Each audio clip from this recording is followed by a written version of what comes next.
Donc bonjour à tous, bienvenue pour ce troisième volet consacré à l'Alliance intergalactique des nations stellaires. Je suis Boris Raven et je suis en compagnie virtuelle avec Yvan Poirier. Yvan, comment vas-tu? Je vais très bien. Toi-même? Tu vas très... Ah oui, très bien, merci beaucoup. Yvan, écoute, c'est un plaisir de te retrouver pour ce troisième volet. Euh, sur ce chapitre, tu as souhaité, alors je sais pas si c'est encore la peine de te présenter, puisque je pense que maintenant les gens de la presse galactique tu connais, tu es donc le chroniqueur, un des chroniqueurs de la presse galactique, et donc toi tu as souhaité faire ces vidéos pour informer, pour nous préparer pour nous préparer à ce qui arrive, à ces nouvelles fréquences que nous sommes en train de recevoir. C'est bien ça.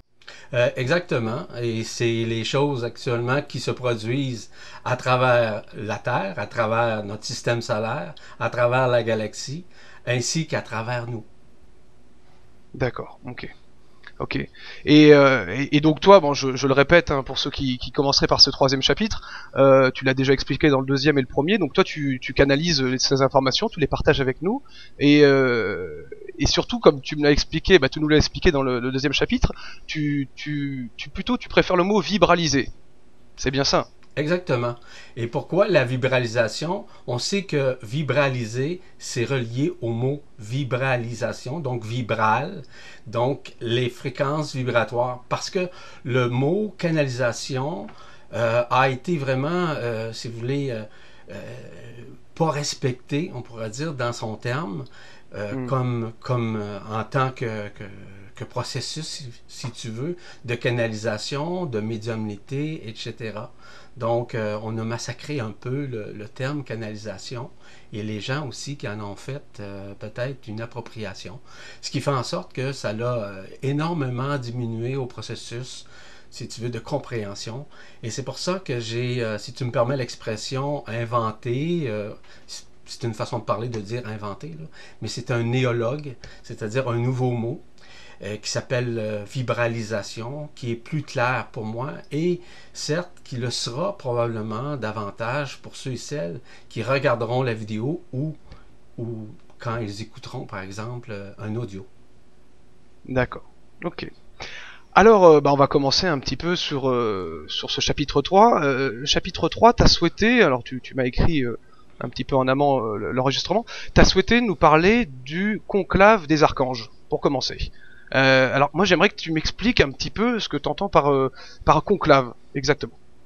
Dans un premier temps, lorsqu'on parle d'un conclave, on parle, si tu veux, d'une réminiscence. En fait, c'est la relation intime que nous avons avec des êtres de lumière qui sont déjà en dimension, c'est-à-dire dans des dimensions qui sont différentes.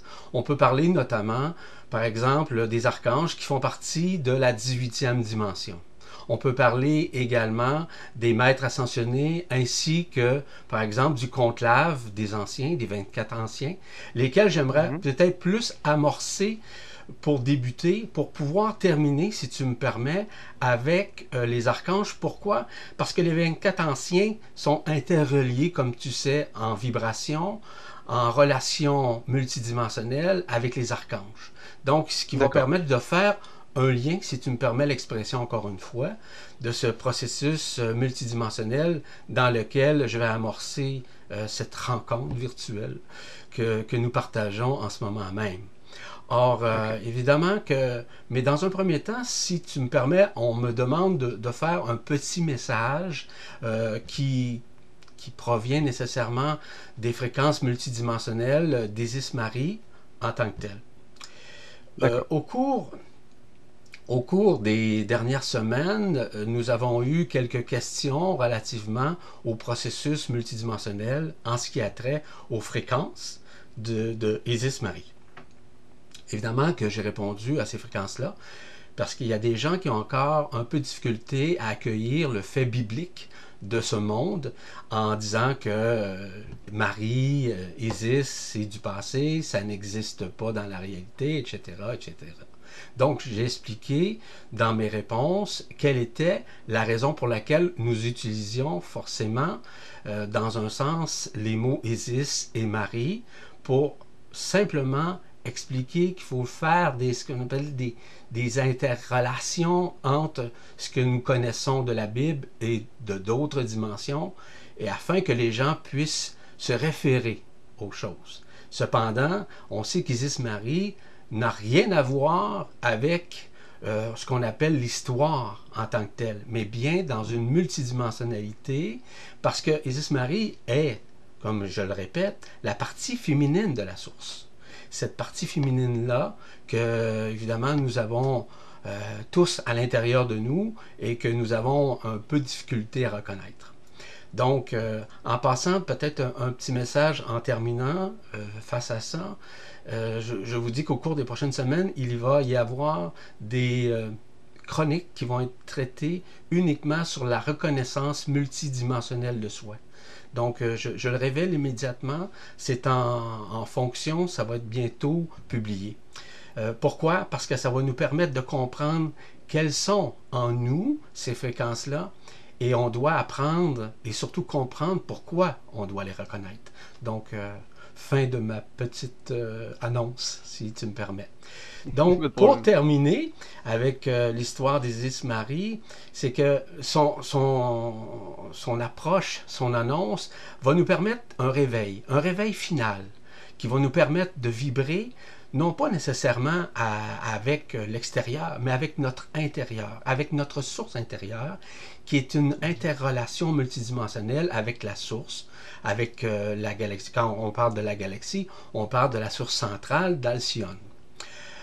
Évidemment que c'est à nous maintenant à l'accueillir, c'est à nous maintenant à le reconnaître, parce que il s'agit simplement d'un mouvement de libération qui va se manifester qui se manifeste actuellement en nous pour les prochaines semaines, les prochains mois, notamment en septembre, octobre. C'est la lumière métatronique de la source divine. Cette lumière métatronique-là, je vais en parler un peu plus en profondeur prochainement, parce que je vais parler des couronnes radiantes. Je vous ai déjà parlé des couronnes radiantes de la tête, du cœur, ainsi que de la Kundalini à la base, auxquelles nous sommes en contact. Évidemment que ces trois couronnes-là vont fusionner à un moment donné. J'aurai l'occasion de vous en parler. Et cette fusion-là va se faire directement avec notre cœur central, directement dans notre poitrine. Évidemment qu'on devrait se réjouir, ce qu'on me dit, on devrait se réjouir de ces nouvelles divines-là qui vont se produire en septembre ainsi qu'en octobre, ce qui va nous permettre justement d'être beaucoup plus centrés. J'appellerais ça non pas de l'égocentrisme, mais du multicentrisme à l'intérieur de nous, et qui va faire en sorte que nous serons plus luminocentriques, c'est-à-dire avec notre luminescence à l'intérieur. Évidemment que ce ne sera pas nécessairement on pourrait dire le Pérou, comme certains le disent, mais ça va être quelque chose qui va nous faire vibrer en totalité. Donc, elle nous dit également que son annonce va nous permettre de se faire, dis-je bien, dans des changements qui se font de plus en plus rapidement. On réalise en ce moment même, évidemment, que le temps passe beaucoup plus rapidement. On voit que les semaines, tout va vite en somme. Donc, et quand tu dis changement, Yvan, excuse-moi, quand tu dis changement, c'est des changements à niveau personnel. Oui, à niveau personnel. Oui, tous les changements vibratoires, quels qu'ils soient, ont une fréquence qui nous touche tous, qui touche tout le système solaire et touche également tout ce qui est relatif à la matérialité, à la sacralité que j'appelle de la matérialité, parce que de plus en plus, notre matérialité se sacralise dans le sens qu'elle est en train de vivre la même spiritualité que nous vivons en ce moment même et d'une façon simultanée. Donc, elle nous demande de nous laisser toucher par cette lumière. Pourquoi? Parce que pour entrer en communion vibratoire avec notre corps d'être-té, avec ce qu'on appelle notre corps d'éternité, nous devons lâcher prise, nous devons nous abandonner. Elle nous dit aussi de retrouver l'enfant intérieur en nous, qui est en somme l'alliance que nous maintenons entre l'âme, l'esprit et ce corps d'être-té. Donc c'est le message qu'elle voulait nous dire dans un premier temps. OK? Et elle nous dit aussi, parce que là, j'espère que je te court-circuite pas, là, mais c'est simplement que tu puisses savoir qu'il est important que ces messages soient clairs, nets et précis. On a parlé aussi que Marie, elle avait ses 12 étoiles. Les 12 étoiles, on pourrait dire que c'est des personnages, mais en réalité, ce sont des fréquences vibratoires qui font partie surtout de notre couronne radiante de la tête. Ça, c'est important à comprendre. Donc, c'est un autre élément sur lequel j'aimerais te communiquer encore dans cette vidéo, si tu me permets. D'accord, alors tu souhaites qu'on commence à parler des 12 étoiles de Isis Marie, ou tu souhaites qu'on revienne sur le conclave des archanges et des 24 anciens? Moi, ce que je suggère au départ, c'est ce qu'on me dit de te dire en même temps, que les 12 étoiles sont importantes à éclore, c'est-à-dire à dévoiler, afin qu'on comprenne, dis-je bien, l'essence fondamentale des messages que cette fréquence multidimensionnelle, cette source divine en féminine, veut en fait nous annoncer. Parce que, vois-tu, Boris, dans le sillage de Isis Marie, elle a déjà mandaté des personnes en incarnation pendant plusieurs années. Et ces fréquences vibratoires sont devenues des êtres ascensionnés. Oui, elles portent des noms sur le plan humain, mais elles portent surtout des fréquences multidimensionnelles, et c'est ce qui est important de comprendre, parce qu'on parle aussi de ce conclave des 12 radiances qu'on appelle les 12 étoiles de Marie, qui font partie des 12 étoiles de notre couronne radiante de la tête. C'est fondamental à comprendre. Parce que, en fait, il s'agit d'un regroupement unique qui est composé d'énergie féminine, mais ça n'a rien à voir au côté féminin polaritaire comme on connaît. Tu me suis toujours? Bien sûr. Oui, toujours. Il y a deux autres fréquences qu'on appelle la fréquence Ik et Nunc. La fréquence Ik, c'est une fréquence qui est vivante, évidemment. C'est ce qu'on appelle le temps présent. Mais cette fréquence est ici, présentement, dans le sens ici, dans le sens sur la Terre, et qui nous accompagne à nous faire comprendre c'est quoi le temps présent. Il y a Nunc aussi, qui est également une fréquence vivante, qui nous parle du maintenant, c'est-à-dire d'appliquer, de faire les choses dans l'ici, dans le maintenant, d'être vraiment, on pourrait dire, centrique sur ce moment présent-là. C'est dans ce sens-là. Oui, juste pour revenir sur ces 12 étoiles, elles agissent pour chacun de nous, chaque individu incarné sur Terre actuellement. Oui, leur raison d'être est facile à comprendre, parce qu'elles travaillent dans chacune des dimensions à travers lesquelles nous passons notre vie. C'est-à-dire que autant une va travailler au niveau du foie, une va travailler au niveau des intestins. C'est biologique, qu'est-ce que je te dis? Et l'autre qui va parler au niveau de la rate, d'autres au niveau de la gorge, d'autres au niveau, par exemple, du troisième œil qui doit être fermé. En fait, là, c'est une multitude de choses. Ils ont un rôle à jouer dans ces infrastructures physiologiques et qui va nous permettre justement de nous libérer, si tu veux, des ancrages que nous avions et qui ont été maintenus pendant des milliers d'années. Est-ce que c'est suffisant? Oui. Bien sûr, mais alors par exemple, tu vois, moi, ce que tu viens de citer, c'est nouveau pour moi, c'est des noms que je n'ai jamais entendus. Alors, est-ce que je pense qu'on est nombreux à ne pas connaître cette information. Qu'est-ce qu'on fait avec ça? Est-ce qu'on doit se connecter à chacune des étoiles, ou est-ce qu'on laisse les choses faire et dans tous les cas ça agit, dans tous les cas les fréquences elles arrivent et on n'a pas besoin de s'occuper de comprendre qui est qui, de rentrer en connexion avec chacune de ces étoiles, ou on laisse faire comme on a toujours fait, c'est-à-dire qu'on sait pas plus que ça pour l'instant pour nous, quoi. En tout cas pour moi je sais pas. C'est une excellente question, en fait. La raison pour laquelle je mentionne ces noms, c'est qu'elles ont un rôle à jouer, évidemment, en fréquence vibratoire à l'intérieur de nous. Et à partir du moment où les gens vont entendre, voir, écouter cette vidéo, il y a quelque chose qui va se produire en elles ou en eux. Peu importe, il y a une fréquence. Il y en a qui vont faire des recherches, par exemple, à savoir qui elles sont et pourquoi.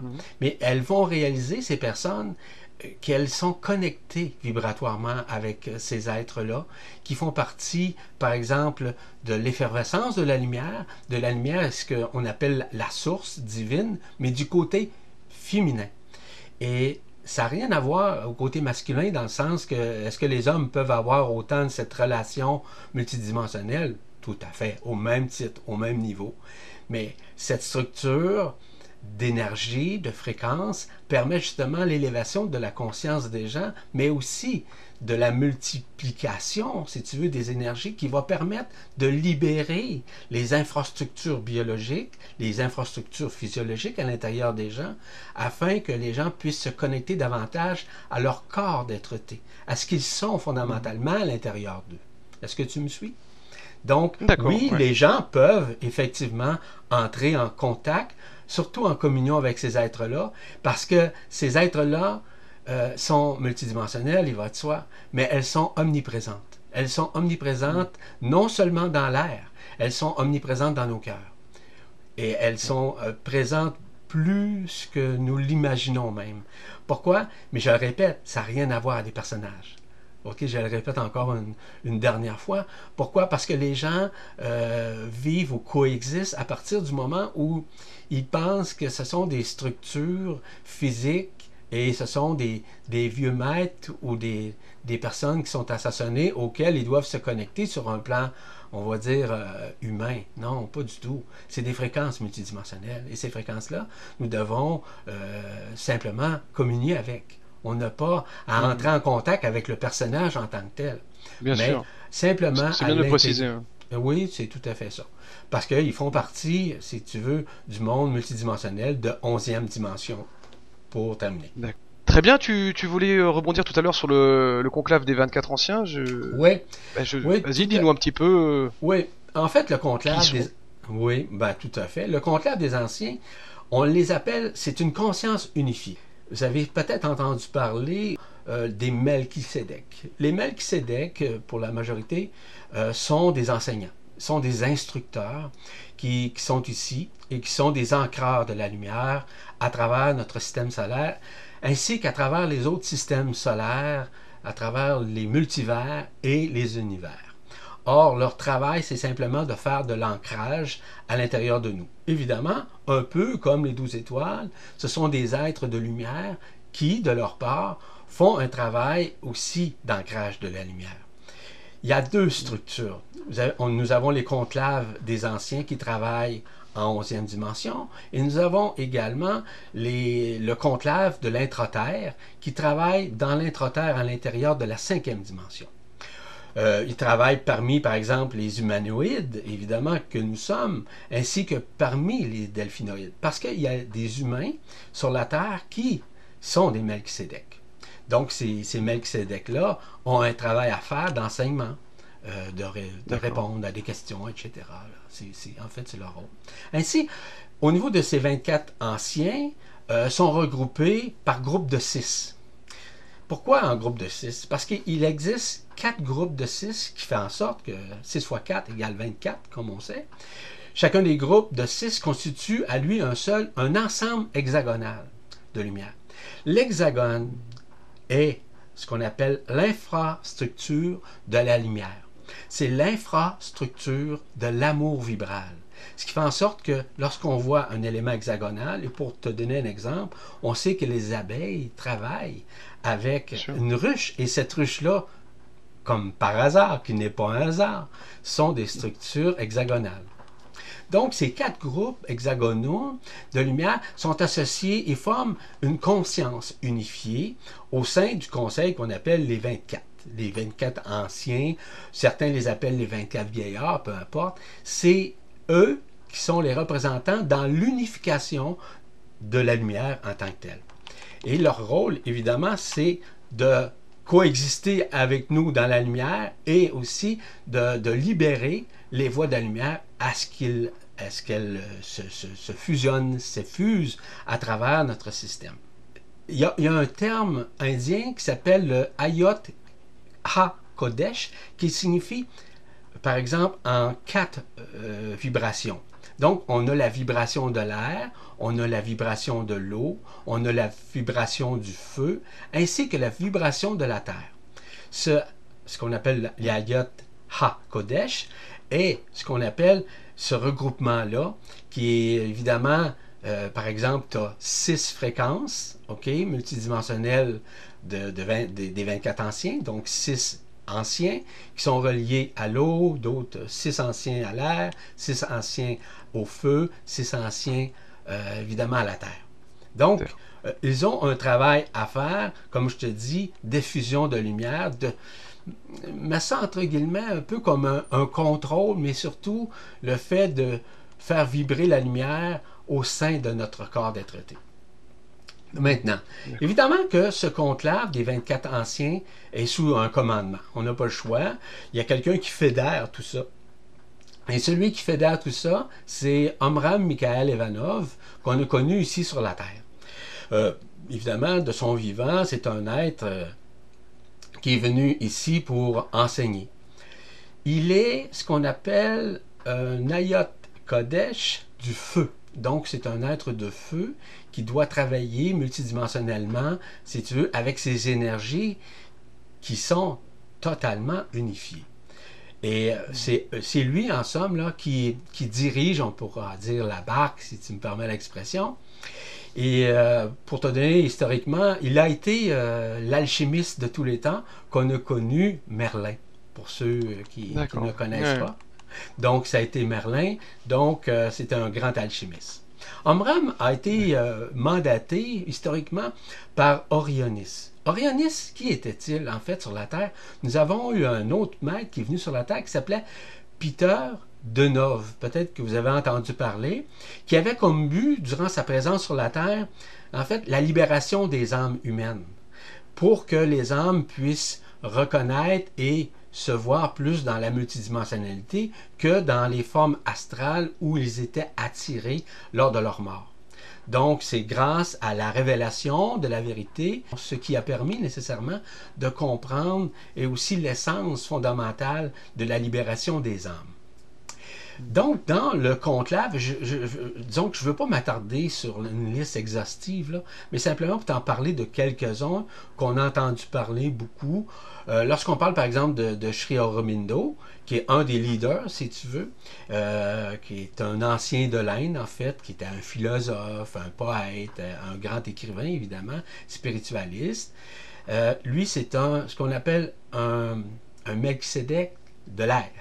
Donc, c'est un Melchizedek qui a été justement relié à l'air. À l'air, lorsqu'on parle de l'air, on parle par exemple comme un aigle, celui qui vole.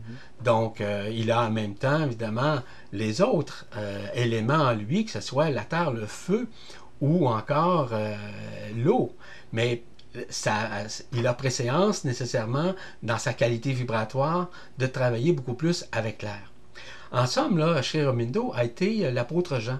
Historiquement, c'est ce qui est arrivé.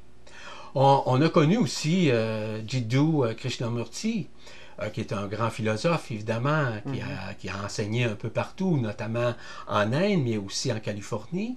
C'est un grand théosophe, puis évidemment que lui nous a appris énormément au niveau de toutes nos structures intérieures.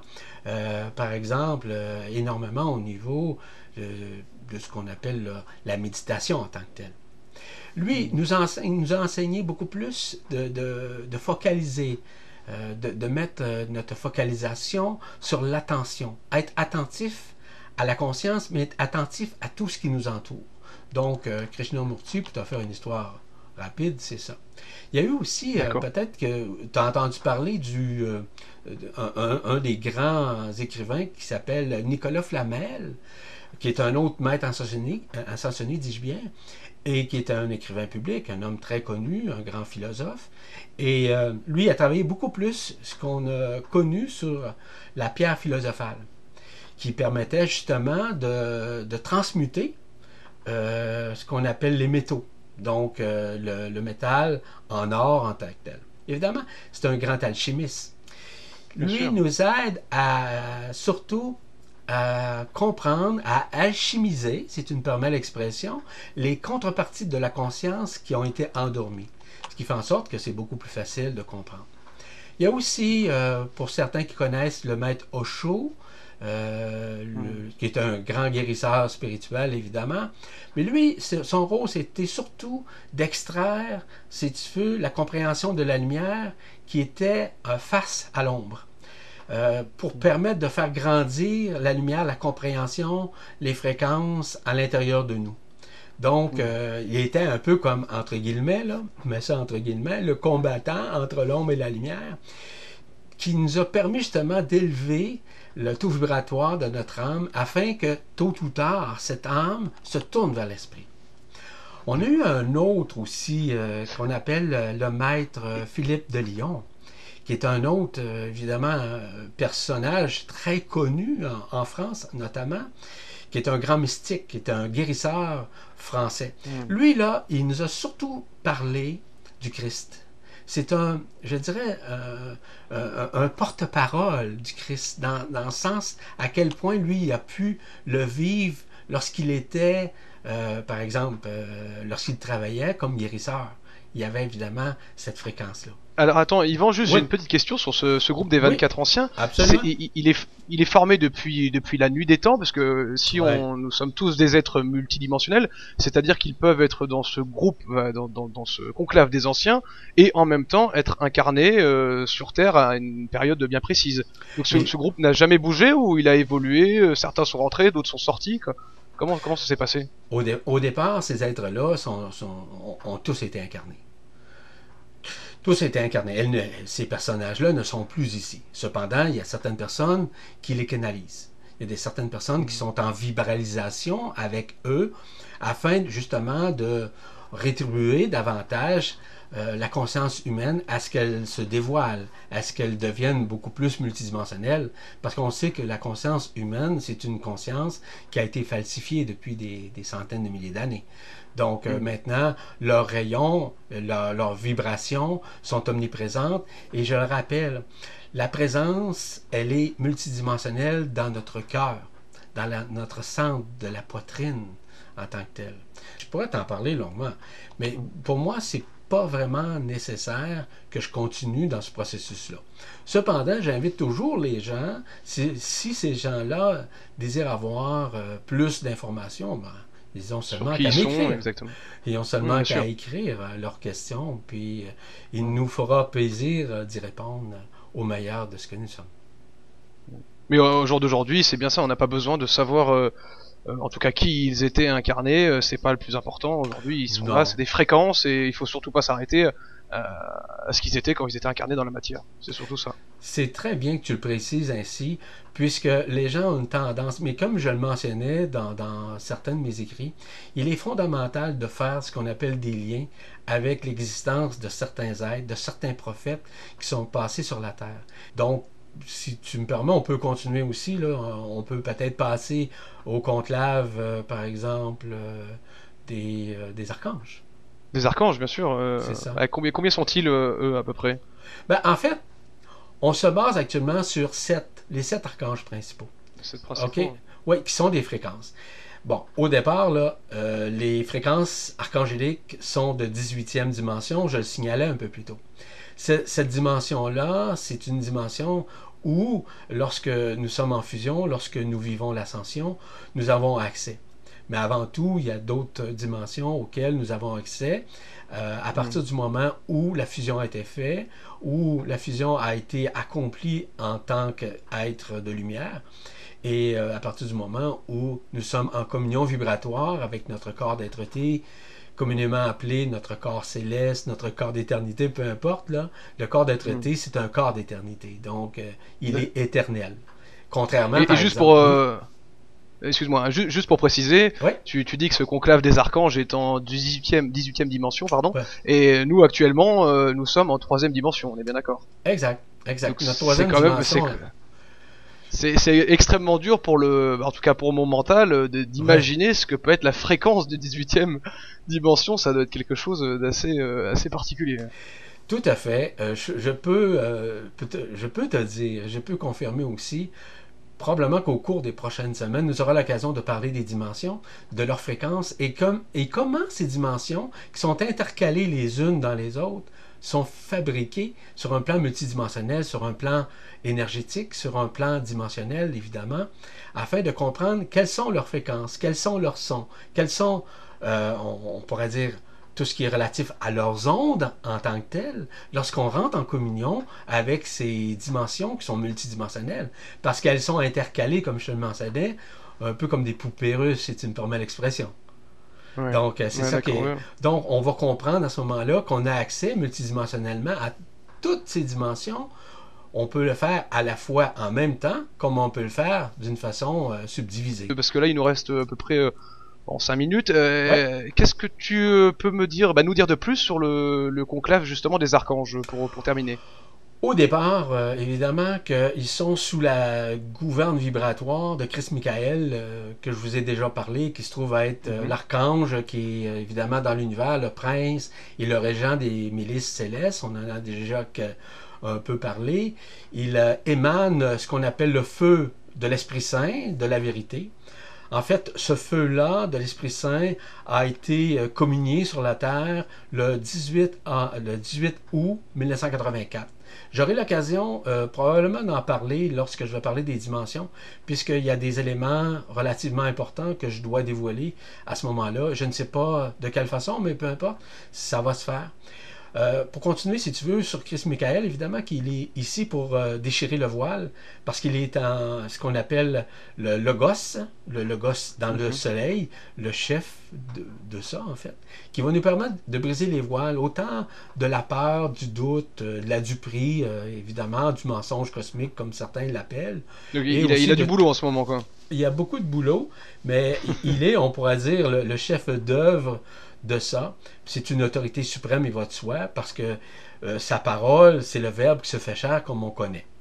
Évidemment qu'il fait partie de la nouvelle, ce qu'on appelle la nouvelle Trinité, qui réunit Christ Michael, Christ comme tel, ou qui Christi, ou encore le Marie. Donc, c'est son travail. Puis évidemment que son épée de lumière va nous aider justement à trancher pour faire face au nouveau, au neuf, si tu veux.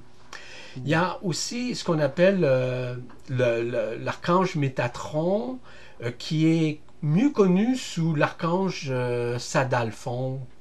C'est ce qu'on appelle le constructeur de la forme. En fait, c'est un agenceur, c'est un effuseur, c'est un constructeur au niveau des énergies, mais c'est surtout au niveau de ces radiations multidimensionnelles qui nous permet de fusionner. Il y a aussi l'archange Jophiel. Le Jophiel, c'est ce qu'on appelle l'archange de la lumière, mais surtout de la connaissance. Puis quand on parle de connaissance, on ne parle plus des connaissances qui sont reliées aux annales akashiques, mais bien de la connaissance multidimensionnelle de la source en tant que telle. Ah oui. En fait, c'est l'ange gardien de la source, en somme. D'accord. Il y a l'archange Raphaël aussi, qui est un autre, mais lui, c'est ce qu'on appelle l'archange de la guérison de nos mémoires existentielles. Ce que nous avons à l'intérieur de nous, comme mémoire, je parlais tantôt du plan organique, etc., mais c'est interrelié aussi.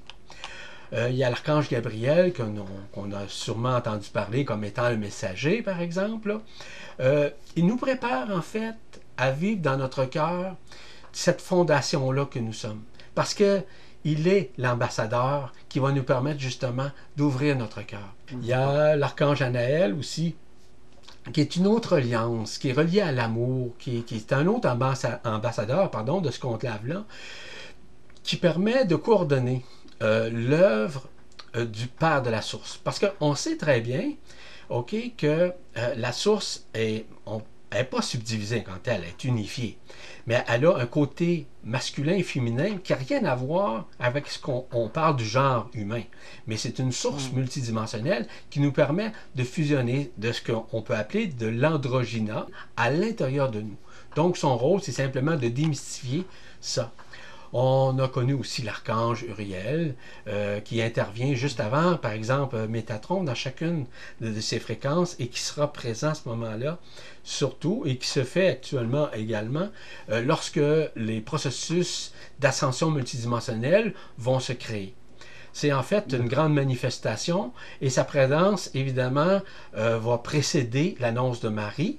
Lorsque Marie, Isis Marie, dans sa fréquence vibratoire, va faire ses annonces où les choses qui vont se produire en tant que telles au cours des prochaines semaines, des prochains mois, etc. En fait, c'est ce qui fait, si tu veux, le tableau que je viens de te brosser, c'est simplement de comprendre que cette multidimensionnalité est présente en dedans de nous d'une façon totale et vibrale, et qui sont, en somme, une quantité innombrable d'énergie, de fréquences, et je te disais tantôt de son et de lumière. Donc, nous sommes tous... Donc, pour qu'on... Si oui, vas-y, finis, Yvan, je t'en prie. Nous sommes je t'en prie, tous et toutes adoubés par cette lumière en chacun de nous, à chaque jour, à chaque nanoseconde de notre vie. C'est à nous maintenant à garder ouvert notre esprit afin d'accueillir cette lumière en toute humilité, en toute simplicité, en toute authenticité. Comme l'enfant l'est dans sa fréquence à lui. Parce que l'enfant, il est curieux, mais aussi, il ne juge pas. Donc, c'est à nous maintenant à garder l'enfant intérieur. Super. Non, bah ça répond un peu à la conclusion que je voulais amener. C'est vrai que tu nous as cité les 24 anciens, les archanges, les 12 étoiles de Isis Marie, et ça prouve bien, comme tu l'as dit, que tout ça est en nous, que pour les gens qui le souhaitent, se connecter à ces fréquences et pas à ces personnages qu'ils ont été ou ces maîtres, bien se concentrer sur les fréquences, bah tout ça on l'a en nous, et n'importe qui à travers la méditation, puisque chaque fréquence a sa fonction, chaque fréquence a son, on va dire, utilité, et ben on peut tous ici incarnés, on peut se connecter à chacune de ces fréquences. C'est bien ça.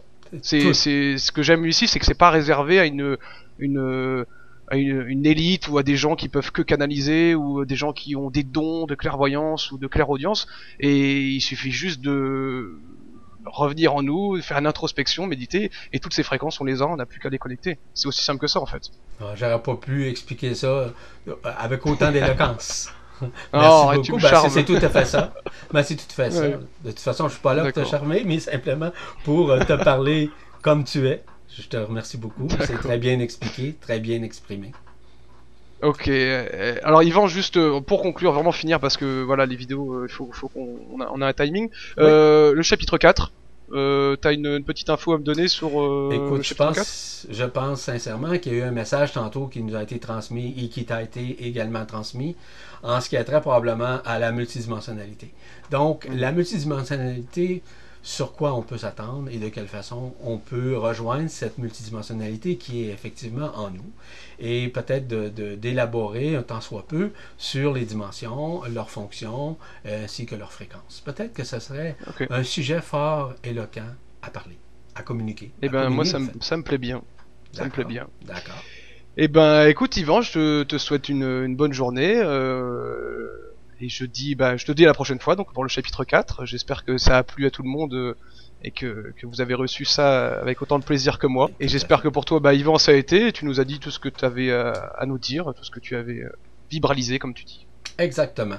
Donc, merci à tout le monde, merci à toutes les personnes, et que la lumière soit. Voilà. Au revoir. Au revoir.